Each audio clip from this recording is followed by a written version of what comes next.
Over beats, baby.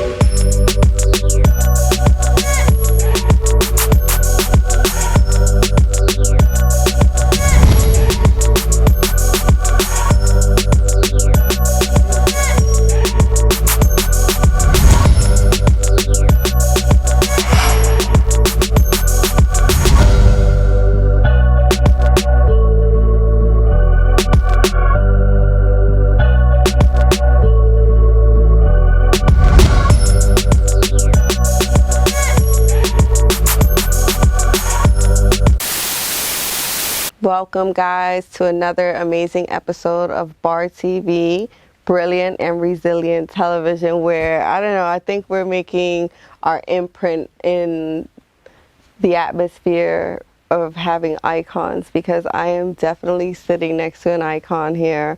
If you don't know, if you don't recognize, which I'm sure you do, but we have Pras Michelle, and he's definitely a brilliant and resilient artist. Just overall person and individual, and I want to thank you for giving us this exclusive today. Thanks for having me. Yes, definitely welcome. Where can I start? Before the Fugees. I mean, I was born in Brooklyn. My parents from Haiti. And then we moved to Jersey, grew up in Jersey. It's where I met Lauryn Hill, Wyclef Jean. You know, we were in the church together, and then I started this band called the Fugees, and we were just some kids in Jersey back in those days when hip hop was very vibrant. You know. How old were you exactly? When I started the Fugees, I was 13 years old. Brilliant and resilient. 13, because my daughter's 14. She's just finished her 9th grade, so 13 years old. Wow. Yeah, but you gotta remember, I come from an era like where hip hop was just kind of like just getting its ground, you know.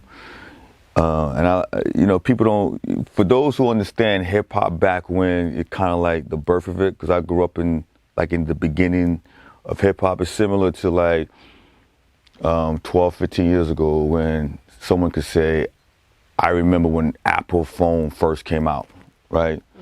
So it's kind of like the same thing with hip hop. And anyway, I was inspired, man. There was a lot of great artists coming up at that time. You know, I came up from the era of Snoop, Ice Cube, Tupac, Wu-Tang Clan, Nas. Icons. You know, Biggie Smalls. So when we started the group, we wanted to be a part of that. Right. You know, we wanted to add our stamp, our flavor, imprint. You know, and our imprint, and we I think we touched on something. We delivered something. You think? We're in 2019. Yeah, well, you know, we was blessed. You know, I was blessed to have two incredible artists alongside with me, and we just were creating great music at that time. And so, you know, so then that led to, obviously, we sold over 20 million records, and each individual went and did their own thing, and obviously I went to do my own thing.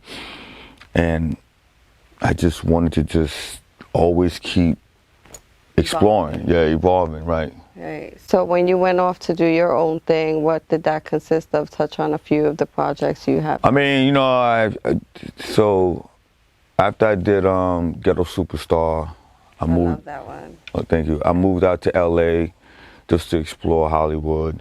I started to do a couple movies, and then I realized, you know, I love filmmaking, I love movies, but I didn't really want to be an actor. You know, that wasn't my calling. I love more of the producing, the creative side of it, but I didn't want to be an actor. And then, but I ventured into that, and then obviously I started to really get involved in Haitian politics, try to help out my country. Because, you know, once you have a certain level of success, you use that platform to try to do better and trying to make a difference and help people, you know. So it was natural for me to go and try to help people in Haiti, because I grew up in an era where it's not like today. It wasn't cool to be Haitian, right? So I was proud of the fact that we, the Fugees, were the one that kind of like put Haitians on the map, right? And so I wanted to kind of lend my voice and kind of like go back to Haiti and see what I can do, from a bird's eye point of view. Okay. Yeah. So I started to dib and dab into that.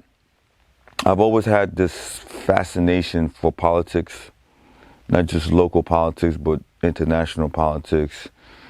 And then I met this guy actually, maybe 03, 04.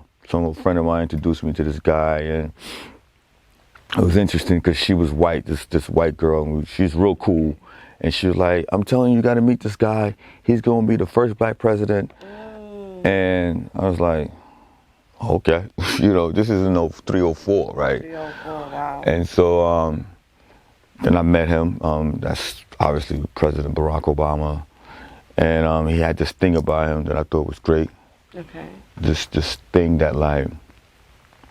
You saw his calling, pretty much. It's not even that, I'm one of those people nothing can go past me. Like, I believe anything and everything is possible. Right. So to say the first black president, I wasn't one of those people like, yeah, right. That's not happening, no. But what I saw in him was he's actually was a good man, So I think he was a good man before he was a politician. Because you have people who are more like they're politician and then they have some good in them, right? Right. He's innately a good person who just happened to go into the political field, right? And sometimes some might say that's not a good mixture because politics is politics. It has no friends. It's just what it is, That's what it's supposed to be, right? So when you met him, how long before he actually became president? 08 is when he became president. But you met him in 04, right? 04, yeah. And then 4 years later. So would you say you were a supporter of his campaign? I was a supporter of him. And obviously, I joined the campaign when he announced the first time. Just the excitement of, being a surrogate, a celebrity surrogate, just putting the word out there, trying to kind of like galvanize people. Yeah, right. Galvanize people to go in, vote for him, because, we have a big voting problem here in the U.S. Okay. Understandably so. Yeah, minorities, And so, we were trying to just kind of like excite the base.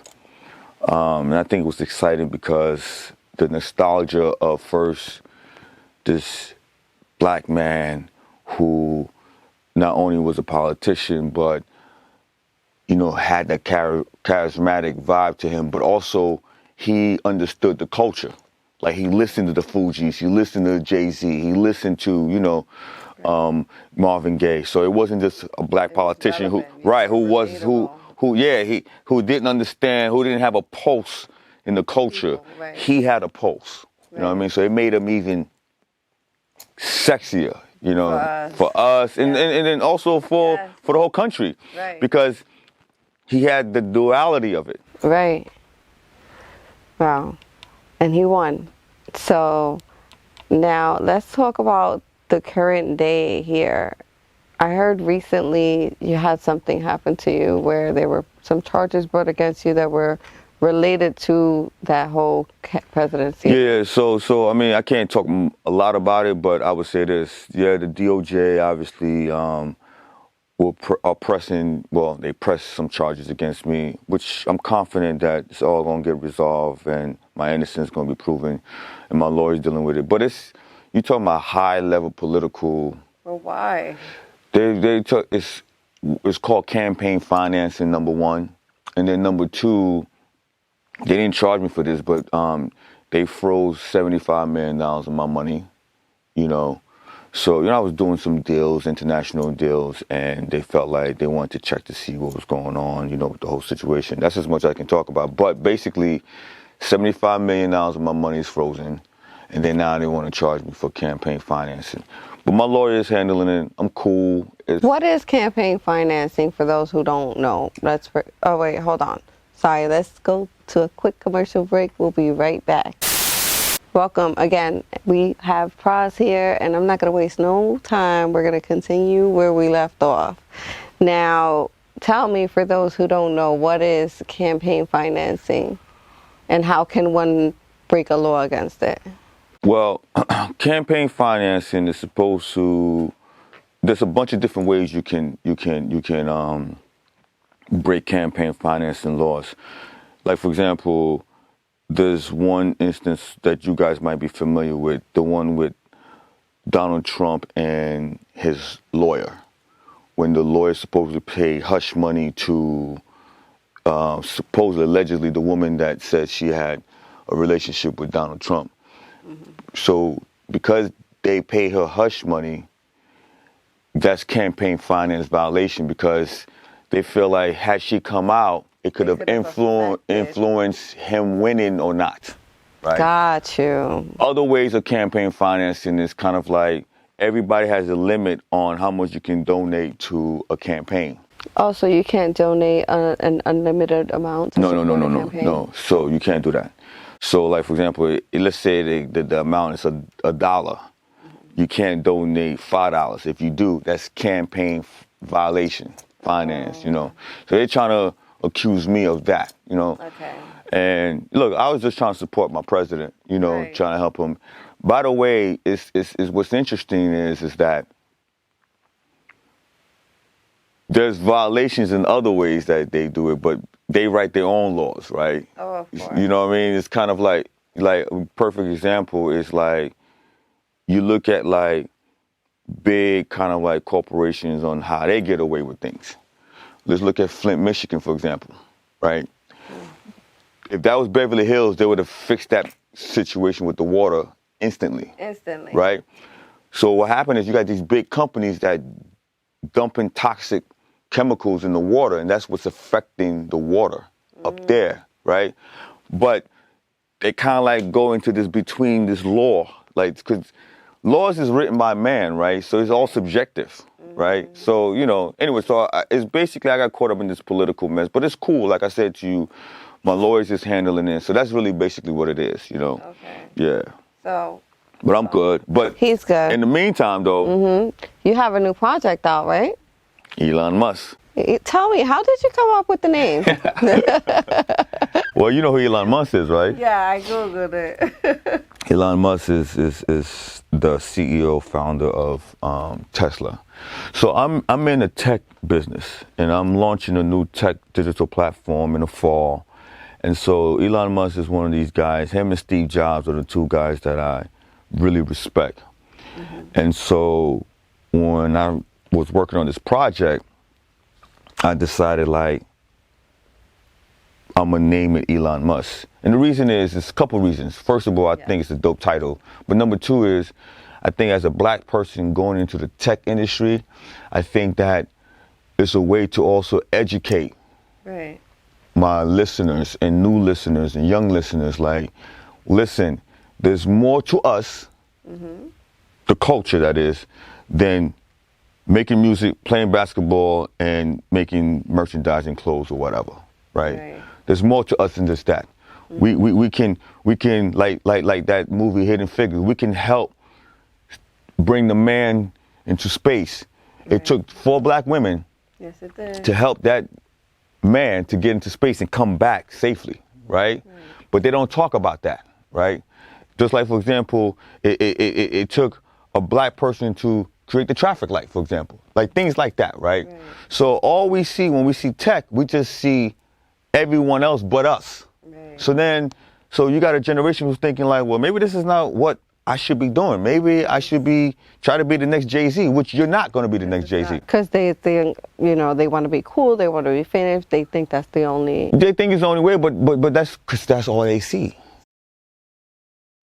I mean, listen, I think, I'm going to give you an example. The news that just came out a couple of weeks about Jay being the first black billionaire, right?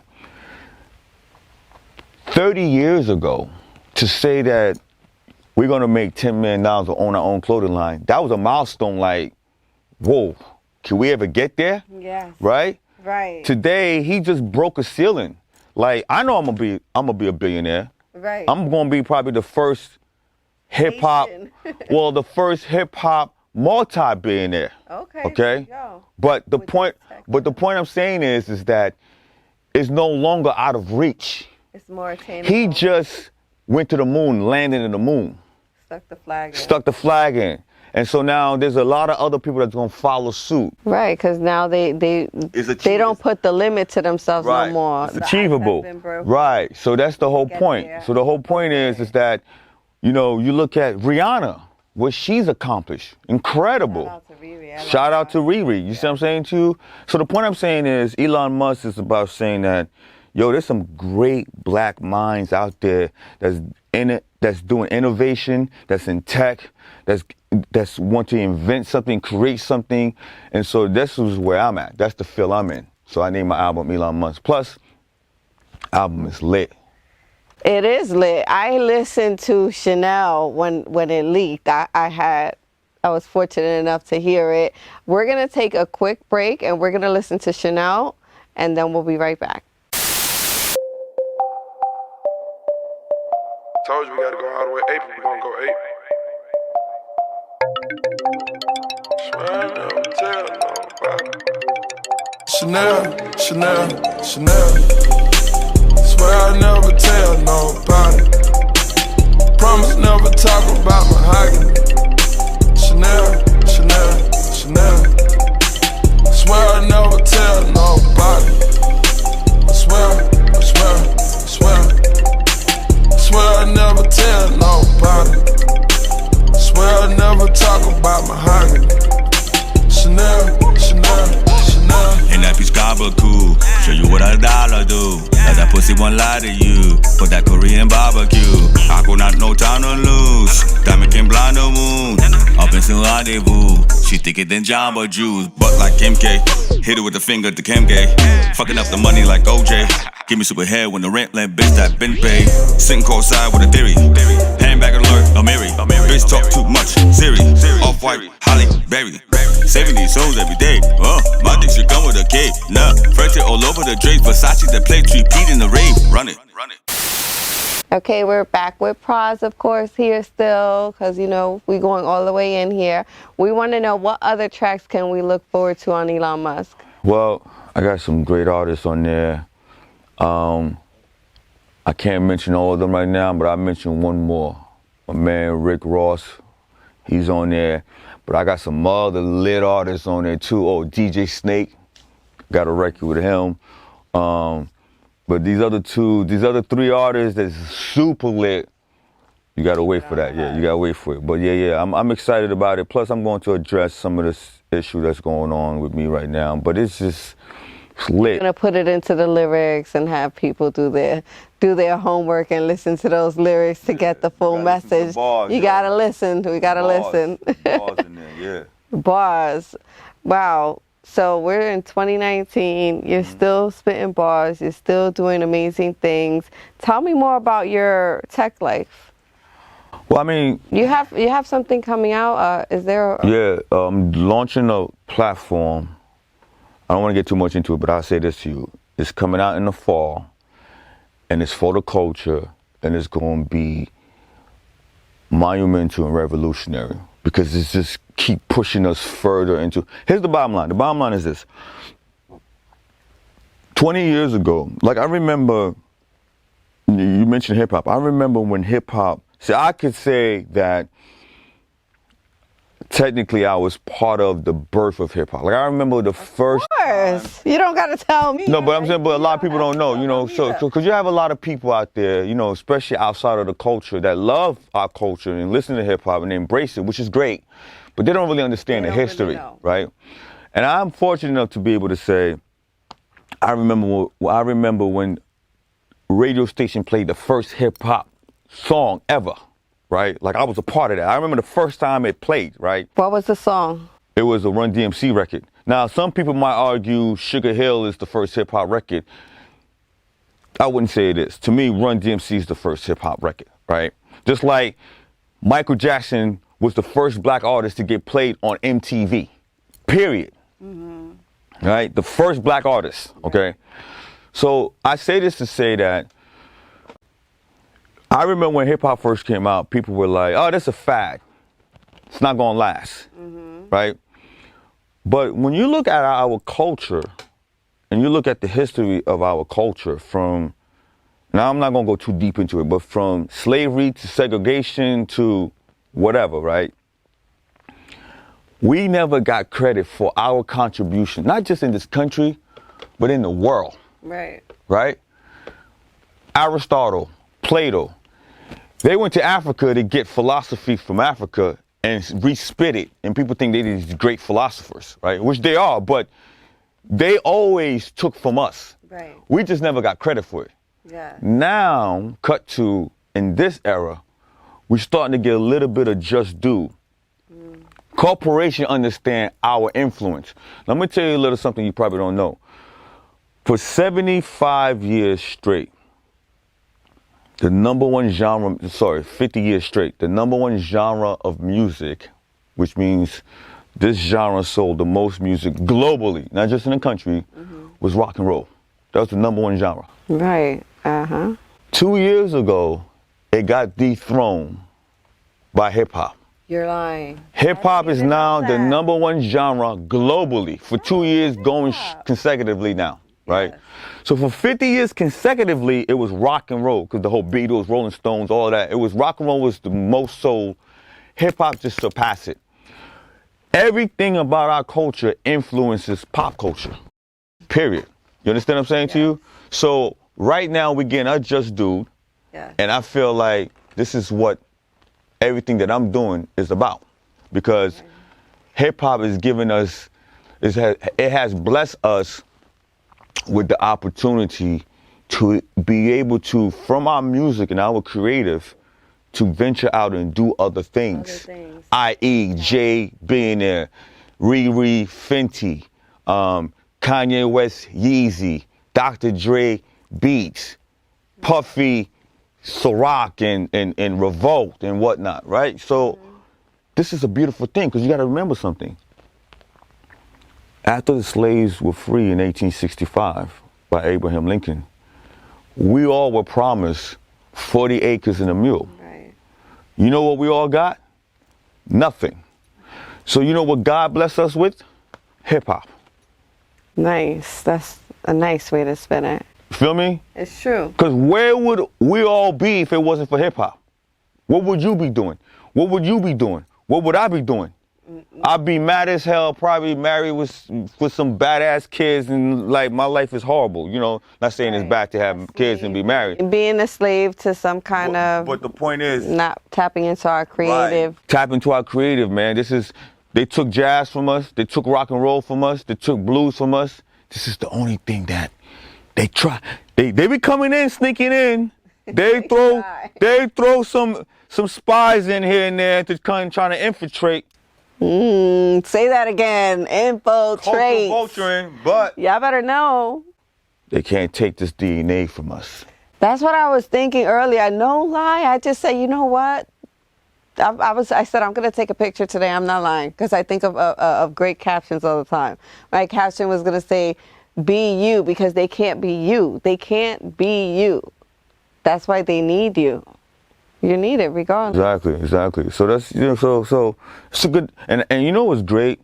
This is a great moment to be alive right now and to be creating. Like I tell people this all day, you know. Like my class of generation, hip hop was great, because it was a different energy. But this right here is like a different type of energy.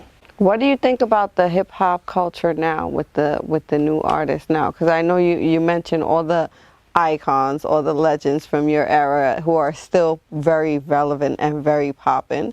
But what do you think about the younger ones that are coming into hip hop now? I think there's some great artists out there.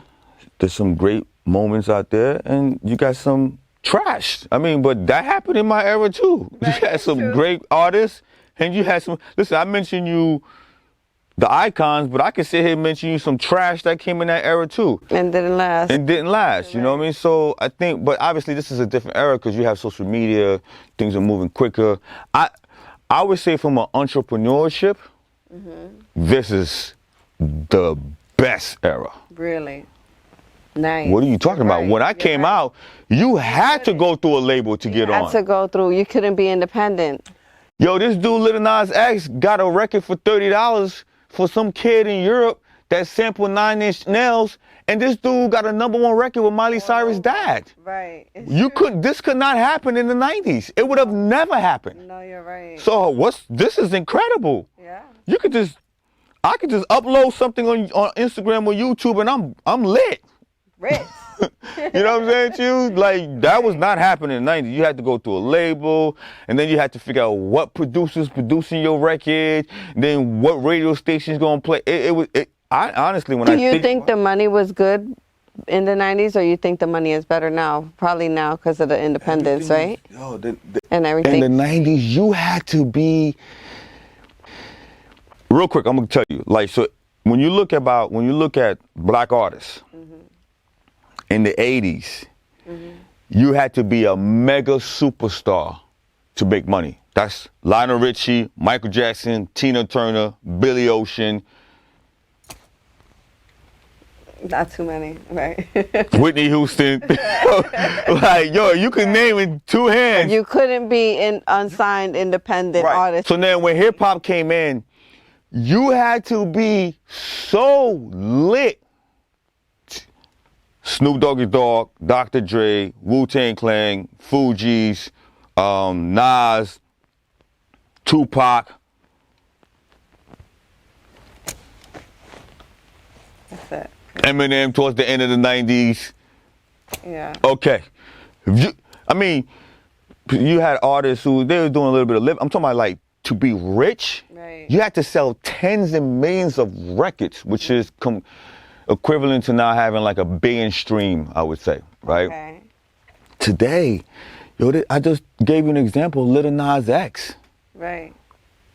You know, you could have one verse and it go viral and you on fire. Right.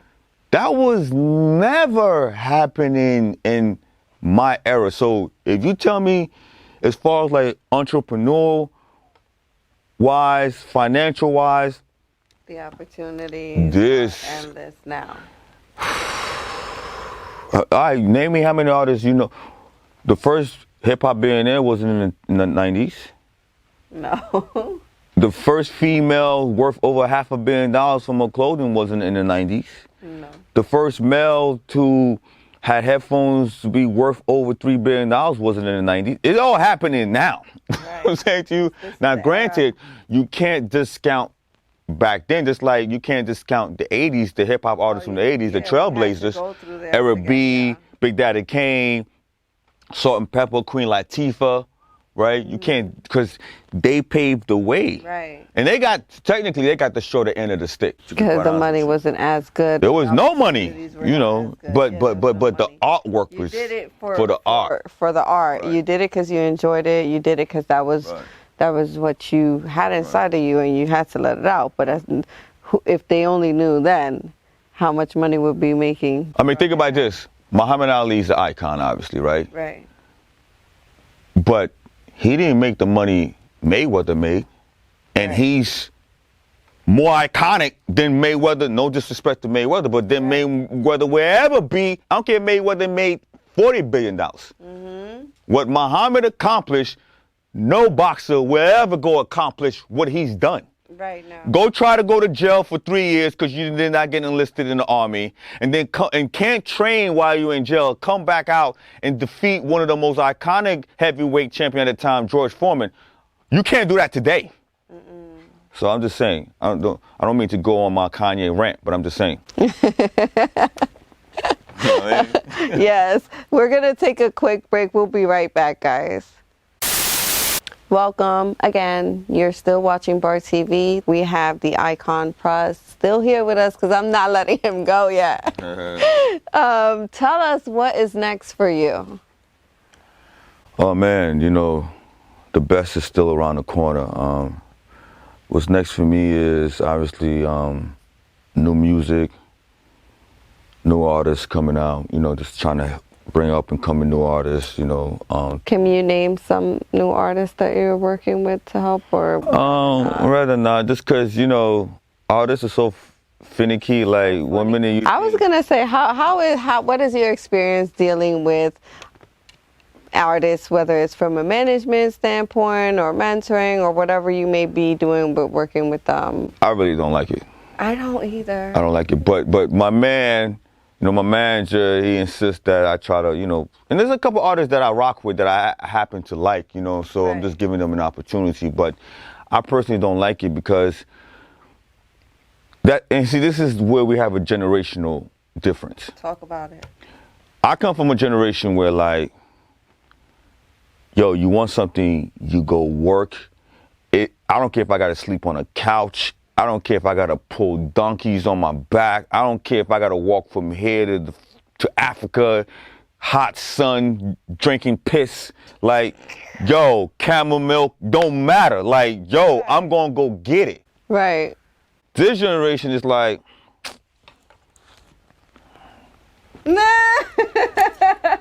lost in the... Yo, I'm like, yo, you know, so that's where I feel like there's a gap, right? Mm-hmm. And that's why I have an issue with certain artists, because it's kind of like they just feel like they don't have to do certain things, you know what I mean? Right. And it's like, yo, you do what you have to do what you want to. Right. That's my philosophy, I love that philosophy. So anyway, so I got that going on, but more importantly, also, I got my new endeavors, which is, like I told you, my digital platform. What's the name of it? Or you rather not? Yeah. But what I would say is this. I'm all about giving back to the culture. Okay. That's my whole mission in life. That's my calling. I feel like we have been taken advantage of, which is cool. Right.